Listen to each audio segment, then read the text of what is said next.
Hi guys, this is Starcraft. Welcome to Season Starcraft English Commentary. We're back with ASL Season 17 Round of 16. This is going to be Group A. Play between 4 very strong players. This is one of the group of deaths. Actually, there are 4 groups of death on the Round of 16. Very interesting.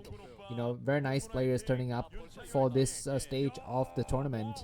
And I'm the wife. I'm not sure what I'm doing here. She's the wife of whom I'm not so sure. Definitely not of Soulkey.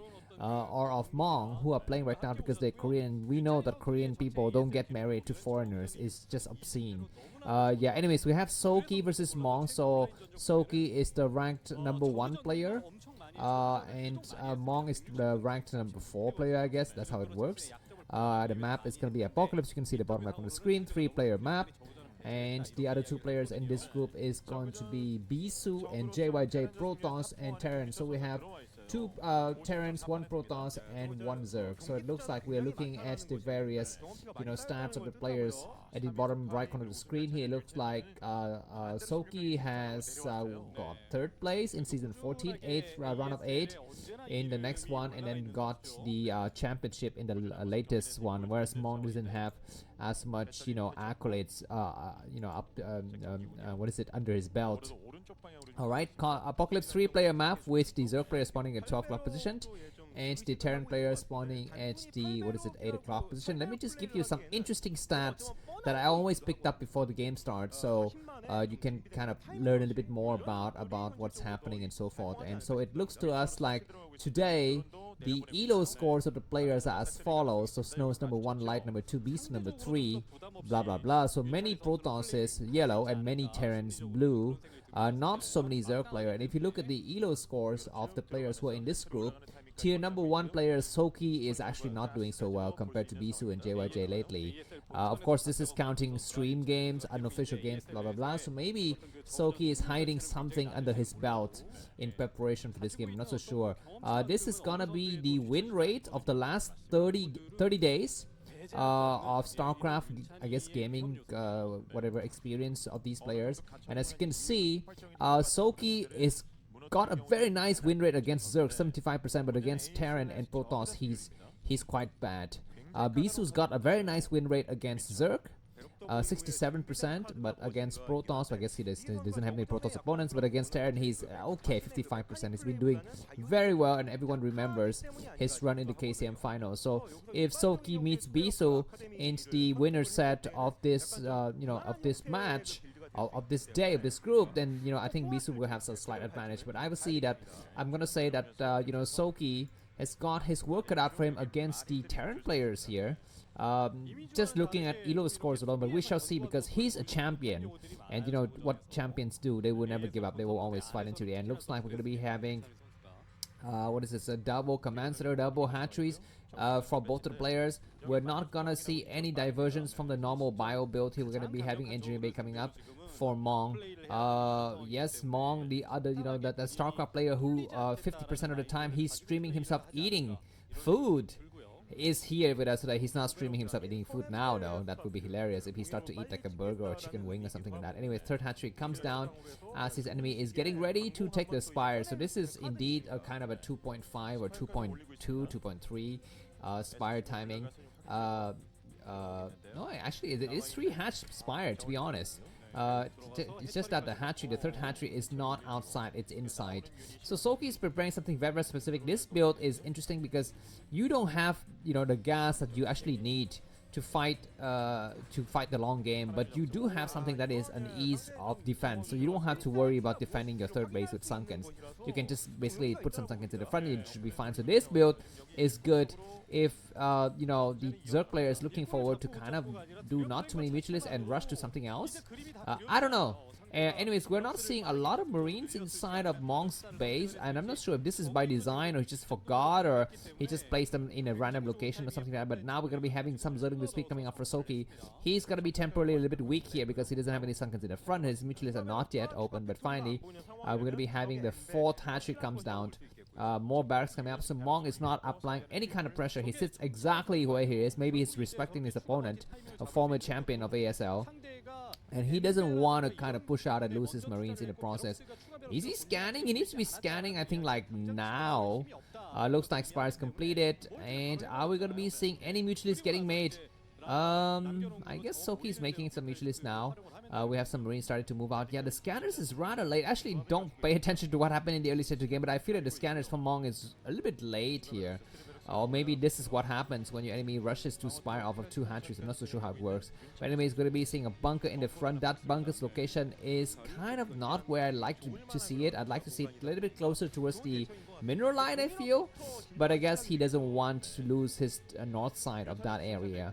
Anyways, we're gonna be seeing 4 images coming out. 2 more, maybe 1 more. Maybe there's gonna be 2, right? 2 is already in position in various locations for Mong, and the good thing for Mong is he didn't waste anything. He didn't lose any Marines in this process, so he should be fine to defend. But Soulkey will try to find some weak points. He start to come in. There is a SCV in the area. Okay, not so easy even to snipe just a single SCV is hard here for Soulkey. Soulkey is pushed back a little bit here. Marines attacking, 1 Marine snipe, so that's a good small engagement. But Soulkey is gonna start to transfer drones towards his 3rd base here. And Mong, not so sure if he scanned that area just yet, but yeah, for the time being, his bio ball is not diminishing in number, so he will be able to move out a little bit later with a bigger ball. But he need to kind of upgrade a little bit his forces and move to a science vessel, so maybe a tank or something like that. Anyways, only 5 mutants from Soulkey. Nice scan from Mong to see this opponent has got you know, 5 or 6 drones at the 3rd base, and this group of Marines is gonna deter, I guess not deter, but push the mutualists back here. Only 5 minutes remaining. 1 died. Soulkey. Remember that Soulkey's win rate against Terran is actually not so good. Only 36% is his weakest matchup today, and Mong's win against it, I guess, is not good either. So both the players are kind of very bad in their respective win rates against each other. Anyways, we're gonna be having some more mutualists coming up for Soulkey, so I feel like Soulkey is deliberately delaying his production of the later groups of mutualists in favor of faster drones and faster extractor in the 3rd base. I mean, he kind of meticulously made this build. He customized a build like, you know, how you customize a computer, a laptop or something like that, to actually, you know, overclock your CPU and to get the max out of whatever infrastructures or systems you have. Anyways, this group of medic Marines is looking very strong now, and they start to move out a little bit here. Looks like some attacks happening. 1 mutualist gets sniped for the price of maybe 1 or 2 Marines. That's a bad dive there for Soulkey, losing 2 mutualists already. He's not looking so good, and if he's pitched against Bisu in the winner's set, then I would feel a little bit sad for him. But of course, if he loses, he will need to fight another Terran, which is also very sad. We shall see a lot of Zerglings coming out, and they're looking towards doing a surround here. We have 3 or 4 Marines taking a detour on the right side, completely unscouted by Soulkey. He's not aware that these group of medic Marines in the middle are quite small. He does some nice attack and destroy everything, but Mong is gonna push on the other right side of the map, and he's gonna try to snipe as many drones as possible. +1 weapons done on the mutualist. These 3 Marines are not stimming, so they will have the full, you know, the full health they need when they arrive at the scene here. And they arrive now. They might stim right now. We have a single Zergling. No, we have, okay, just a single Zergling, and a Hydra that pops at the right moment. 1 drone down, 2 drone down. The Hydra is kind of weak. We have still 2 Marines remaining, and that is gonna be still very strong, destroying 3 drones already. And the mutualists and the Zerglings are running back. I guess just the Zerglings are running back, not the mutualists.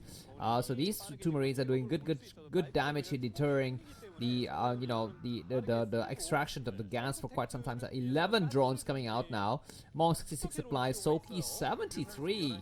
So maybe the macro for Mong is slipping a little bit here. He started to exert a little bit of presence with a double starboard. He's going to start to maybe produce some science vessels or some Valkyries. I'm not a fan of Valkyries, guys, but I feel like, you know, a lot of players, a lot of Terran players playing against Zerg would use Valkyries. I don't really like it, but I mean, what can I say? I'm not even a Terran player. I'm not even a, you know, Starcraft player. Anyway, it's going to be having double lurker somewhere muffing the mid-map. We have another bunker come out. This is just a preventive measure against the lurker's attack. I mean, maybe he's... Oh my god, how the heck is Soulkey allowed to come out with so many forces and so, you know, so early? Alright, we have a small engagement happening, and these Marines are going to be pulling back. He's got enough scans, I think, to do some kind of damages. But he will need a science vessel to really support this group of army.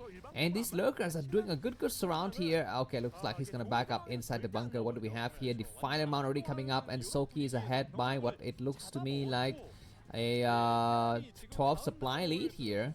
So yeah, if things continue this way, Soulkey is gonna advance towards the next stage of the game. But do we have anything coming out of those signs? What are those starports?